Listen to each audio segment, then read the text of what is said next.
Patrick, welcome to Paper Napkin Wisdom. I'm thrilled you could join me here today. Governor, it's really my pleasure to be here. I've listened to several of these interviews, and I have to say this is really a sensational project and idea, and it has literal meaning to me because I actually have had some of my best business ideas were written down on either little scraps of paper or even napkins sometimes. So I think it's just a brilliant insight on your part. Oh, thank you. Well, I think it's really authentic because as entrepreneurs, we like these scraps of papers and these, these annoying things to everybody else in our lives that are on shards of paper all around our desks in our lives. So I'm really glad that it speaks to you. Thank you. And what spoke to me is yours is really interesting and very different. Could I ask you to read it and describe it to everyone listening? Sure. What I wrote is philosophy is the most practical tool for achievement. And here's why I say that. When people think of the word philosophy, it usually conjures up images of like old guys in robes, walking around in antiquity, talking about the greatest questions of life. Why does life exist? What is the nature of human consciousness? Maybe the biggest philosophical question of all time. Why is there something rather than nothing? And you ponder these things, and I believe that most people walk around. Sometimes when they think of philosophy, it might conjure up an image of friends getting together on a Sunday afternoon over a cup of cappuccino with they're wearing the jacket with the suede patches on the sleeves, and whatever it is they're talking about on Sunday has no practical application into their life on Monday. But the reality is, every human being, whether they know it or not, has a philosophy. And this philosophy is driving their choices and actions, the consequence of it, which is dictating all of their outcomes. I recently was reading an article where a guy described it this way, which I thought was completely accurate. He said, philosophy is the CEO of the business. It is really the prime mover that's driving the actions, the outcomes, etc. So every single one of us on the personal level has a philosophy about life, whether we know it or not. And all of us in business, and every single entrepreneur has a philosophy. Now, why is it practical? It's practical because when you have contradictions in your basic philosophical premises, the only possible result is destruction, and the amount of destruction will be relative to the level of those contradictions. So for people who bother to identify their philosophy, from which comes their values, and then with those values goes into the world to try to do something effective or create or add value in the world, the more that they can refine this, remove contradiction from it, get clear on it, the better their outcomes and achievement becomes. And it's not even just in business, but philosophy has complete application to your love relationship. You can imagine your parenting, if you had a clear parenting philosophy, how important that might be. For your health and fitness, your very life depends on your philosophy and the choices you make. So for all the important categories of your life, philosophy has phenomenal impact. But unfortunately, the word philosophy has this sort of, like I said, this sort of abstract, ethereal, academic perception in the general population, and as a result, people don't really pursue it.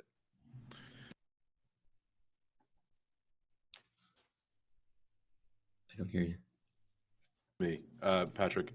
I think that what's really amazing about what you're talking about, it appeals to me for two reasons. One, if I had it over to do again, I would have gone and done some mind expanding philosophical studies in university and college, because yes, the business tools are great, but I could have learned those anywhere. There are only certain places where we learn to explore philosophy and philosophical thinking. So, that's one reason why this appeals to me. But I like this notion, as you've described it, that at the core of all of this philosophy, that our personal philosophy drives our values, drives our action in a variety of different areas. It's almost the root of it all. Let's. Can I comment on that for a second? Yeah. This is an important thing that you just said, as far as it being at the root of it all. what happens, I'm a serial entrepreneur myself. I've started several businesses. I started as a chiropractor, but I developed diagnostic technology, and I ended up getting patents on that technology, and then found myself in business and ended up, with our technology on 6 continents and 9,000 doctors' offices. And from there, developed other programs because I learned it wasn't, for people who are trying to apply the technology to grow a business, grow a practice, et cetera, it wasn't the technology that gets the result, but who the person is using the technology that gets the result.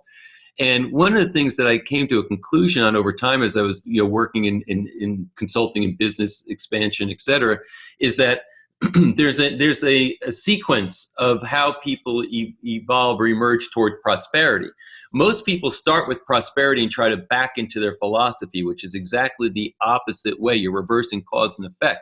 It's the philosophy that is the cause, and the ultimate effect is prosperity. And there are these steps in between. Briefly, you start with a foundation of philosophy. Once that foundation is in place, which is your view of reality and your rules of evidence as to why you believe these particular premises that you might hold about reality. But and then emerging from that in the third branch of philosophy, which is ethics, and ethics provides a human being with a code of values and therefore will guide your actions. So you start with your premise in philosophy, which is your metaphysics, your rules of evidence, which is the big word epistemology, which is the theory of knowledge.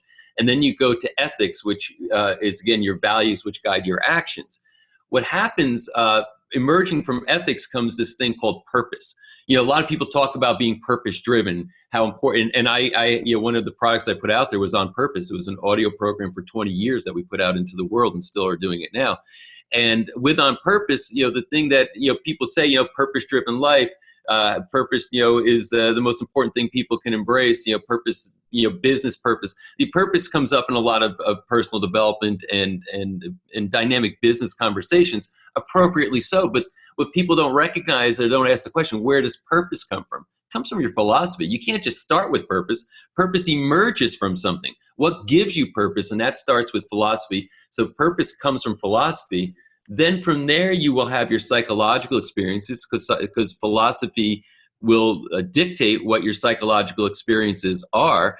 Just to give you an example real quick, there's coming up in the United States right now, there's going to be a midterm election. And roughly half of the people the morning after the election are going to feel really happy about what happened, and half the people are going to feel really mad or upset about what happened. Now, you take two human beings, one is on one side of the equation, one's on the other. They both accurately perceive what's going on, yet they have completely opposite emotional responses. What's the difference between the two of them? Their philosophy. So philosophy is really going to dictate how you feel about things. It's your values, your philosophical premises. Once you get through that, then the next step in the equation is procedure. Procedures, again, are important for an entrepreneur. Learning better procedures will help you better manage your business, but it's not going to create a bigger business. If you are a $10 million a year business and you learn better procedures, you'll get better at managing the $10 million business, but you're not going to go to 20, 40, or 60. You're managing the effects of what your philosophy and purpose drive. The procedures manage that. Now, if your procedures are not congruent with your values, though, or with the purpose of the business, then you will have some destruction. It will prevent you from getting to that fifth level, which is prosperity. So prosperity is the ultimate effect of what philosophy starts, not you start with prosperity in mind and back into a philosophy. Yeah, I think that we could do podcasts on three things that you brought up in there at least, and I'm just I think it's really fascinating the way that you've woven philosophy, and you've articulated that philosophy could be at the root of our purpose and our values. Yeah. And if I were to express it maybe from a different perspective, we've heard a lot about this notion that people think that if I have these things, in my life, then I can do these amazing things in my community, and I can be this catalyst for change. But really, we know, and there's a lot of subject in a lot of dialogue around. No, that's backwards. It's not have, do, be. It's actually be, do, have. And at the root of what you're saying is being this thing, being the change you want to see in the world. For example, in the heart of that is our philosophy. You just impressed me like maybe no other human being I've ever explained this to, because you picked that up that quickly. Literally, when I teach those 5 P's, starting with philosophy and ending in prosperity, the last comment I make on it is that it's be, do, have, and if you turn that thing upside down, you're doing have, do, be, and that's reversing cause and effect. You have it 1,000% right. And you're right, your philosophy is who you're being. It starts with the being. And the interesting and important thing is that you can change it, you can modify it. You might have been, when I say you, not you necessarily, but anybody who's listening to this could have been in the backseat of a car listening to their parents talk, and they might have said something like, as they were driving by a neighbor's house that was a big house, rich people are thieves. Well, you just adopted a philosophical premise unwittingly. And as in your life, when you're trying to enrich yourself, you still have this premise that you even know you hold, that rich people are thieves, or don't bite off more you can chew, don't try to be something you're not. Any type of premises that are thrown out there kind of haphazardly by your mothers, fathers, teachers, preachers, they're in there somewhere. And many times they're driving our behaviors and outcomes, and we don't even know they're there. So that's why if we go back to objectify our philosophy and to know what our premises are and make sure we live a life in alignment with those premises, the impact is absolutely transformational. Yeah, no, and I can really start to see this. Now, explain to me, from your perspective, what the difference is between philosophy and perspective. Because I think that people listening will say, well, no, no, that's just the way you're looking at it. That's a perspective, and perspective is truth. And we've heard those kinds of things. But there's a subtlety in what you're saying that makes those things very different. You're not saying philosophy and perspective are the same thing at all. Basically, your philosophy is going to give you your perspective. If we look at perspective as context, like we have a certain, here's what philosophy gives you. It gives you a sense of life, right? It gives you a sense of reality and what it means to be a human being alive on planet Earth. So in a sense, it can give you perspective. But I believe that when people use the term perspective, they are typically, it's a narrower scope of reference as compared to having a fully developed philosophical system. And this is the thing about philosophy. There is a structure to philosophy, and this structure can be learned and utilized as a tool. And that's my point. Philosophy is a tool for achievement. I use it as a tool to help me succeed in what I want to get done in my life, as compared to where perspective might be a little bit fuzzier and maybe less of a well-developed system of thinking, if you will. Yeah, so if we, again, I think the critical thing that people need to do when they're listening to the word philosophy is we're really not talking about Socrates sitting at the Parthenon gazing at the stars. We're not talking about um, academic thought. We're talking about action. Philosophy in the way that you've defined it and you've articulated it in this way is a very active word. It's not theoretical. It's not ethereal. Well, it can be, but I guess the point I'm making is that, in other words, yes, there are, I've read Plato and Aristotle and those big wide books that get into abstractions about the general nature of existence, but what I'm talking about here is the practical application of this thing called philosophy. How you can literally take the branches and say, you don't have to be thinking about the grand nature of everything and have the debates between Aristotle and Plato and what the Platonic view of metaphysics versus the Aristotelian view and all that kind of stuff. We can literally say that an entrepreneur who's got no training in philosophy, a stay-at-home mom, who has an entire world to manage, and has her own experiences, etc. All these people can utilize philosophy as, I think, the most powerful personal development tool and success tool that's available to human beings, and it's the one that I think everybody misses. So one of my the greatest influences in my life is a man by the name of Warren Rustan, and Warren talks about when you change the way you look at the world you look at changes. And that is the difference between philosophy, a difference in philosophy versus a difference in perspective. The way you look at something is philosophy. What you're looking at is perspective. What I wonder at the heart of this, and it literally has me has me physically excited about this notion is this where people talk about resilience, and we were talking about resilience before actually beginning the interview portion of our call, and is philosophy the root of where resilience comes from for entrepreneurs and leaders? There's no doubt about it. What happens, philosophy is your compass, right? So it gives you direction. I think a lot of the personal development people had it wrong when they start to describe human experience as a being pain pleasure driven. And that comes from the turn of the last century psychologists, the behaviorists, where they said that human beings live in the seeking of pleasure and the avoidance of pain. So what happened is the help movement, or the personal development movement, started to basically adopt that and say, any behavior you have, I can describe it in terms of either you were seeking seeking pleasure or avoiding pain. However, I always felt that even though there's logic to that, it was dehumanizing in a sense. There had to be more to it. And the reality is, in life, there's always going to be pain. There's always going to be pleasure. They're going to come and go on an alternating basis. The constant in your life, if you have it, is purpose.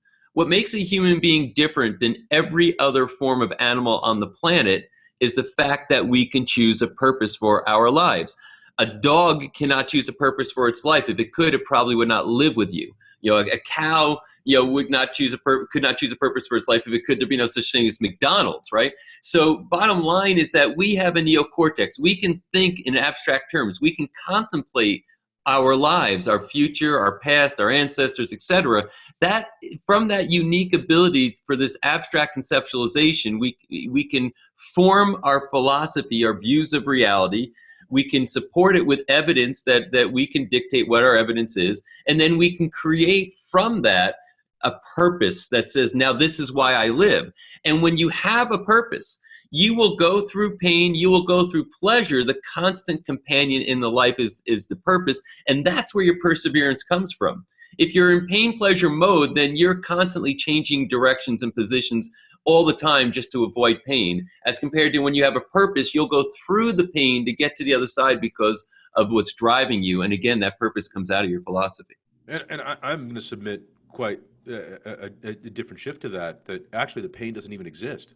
Mm-hmm. Because we don't perceive the pain. It doesn't exist because it's simply a necessary step along the path to get to our purpose.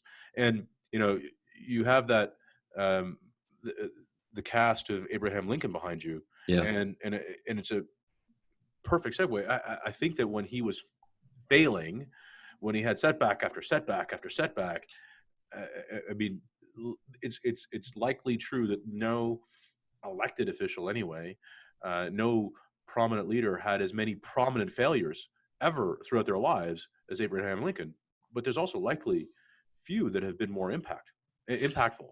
And I believe that he never perceived any of those setbacks as failures or as absolute. Yeah. It's all, and that's kind of a context thing, right? You fail forward, in essence, and you learn life's lessons, and they, it's kind of the Nietzsche thing, that which does not kill me just makes me stronger. I got that. I share your sentiments about Lincoln, which is why I have this live mask of him on my desk, which I picked up at a Christie's auction. It's a pretty cool thing that I just sometimes sit and stare at. The reality is that he had a very strong and clear purpose, and there was no amount of failure that was going to prevent him from continuing, to move toward it until he achieved. And he had many disasters, many setbacks, but he is, the poster child for perseverance. And I think, as entrepreneurs, every entrepreneur, I mean, why aren't more people successful entrepreneurs? Because it's so hard. There are so many heartaches and setbacks and challenges and risks and all these things that we go to.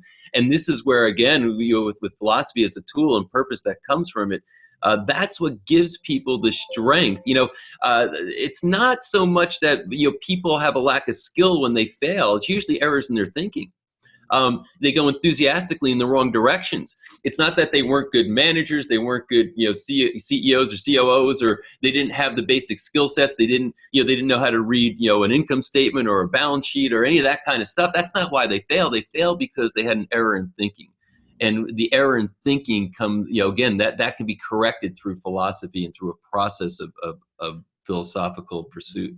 And even when people are high functioning from a philosophical point of view, it's one of those things. I think it's. I don't want to liken it to the negative connotations of it being a monster. But as it grows, it requires more nurturing, more fuel in order to maintain that growth of philosophy.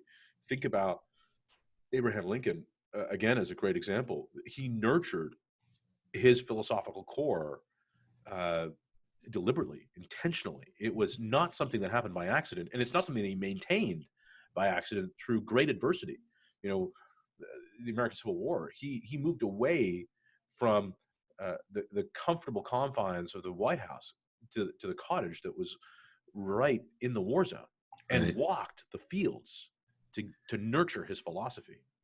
Yeah, and that's what, kind of how you forge your soul, right? One of the in our accountability group, one of the quotes that we really had embraced and discussed for a couple of weeks was, I think it's Oliver Wendell Holmes, where he said, I wouldn't give a fig. Here's how it goes. I wouldn't give a fig for simplicity on this side of complexity, but I'd give my right arm for simplicity on the far side of complexity. And what do you mean by that? Because you said as this thing grows and gets bigger, it might become more complicated to try to hold up and to manage, with this thing called your philosophy. But there is a complexity arc that you get over that once you get to the other side, and this is where mastery is, you get to far side simplicity. The example I give on this is near side simplicity is 2 + 2 = 4. Far side simplicity is E = mc squared. They're both extremely simple equations, but the walk that Einstein had to take through this complexity arc to go through all of his thinking and thought experiments to get to a point where he finally figured out E = mc squared. That is far side simplicity. And when you look at any of the great icons like a Steve Jobs or anybody, what did they do? Amazingly complex thinking and philosophy and values. But once they think all the way through that, they get to another side of it where suddenly now everything becomes extremely simplified, but it's far side simplicity across a complexity arc. And those are that's true mastery. That's when you've really got your life wired, nailed down, your business, your relationships, what have you, when you find those things that are on the far side of complexity, but they become very simple in nature.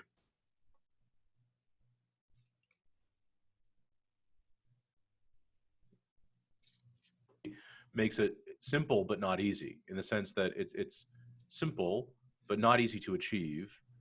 And I like the dialogue about the complexity arc, making it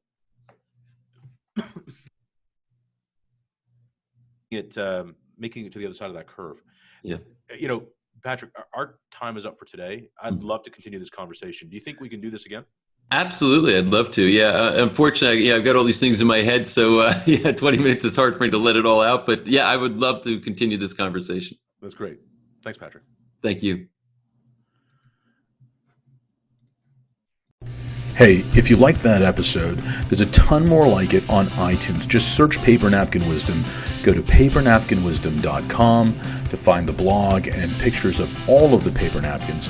Plus, you can also follow along on Facebook, find Paper Napkin Wisdom on Twitter at WiseNapkin. My name is Govind Jayaraman. This is Paper Napkin Wisdom. Thanks for watching. Make it a great day.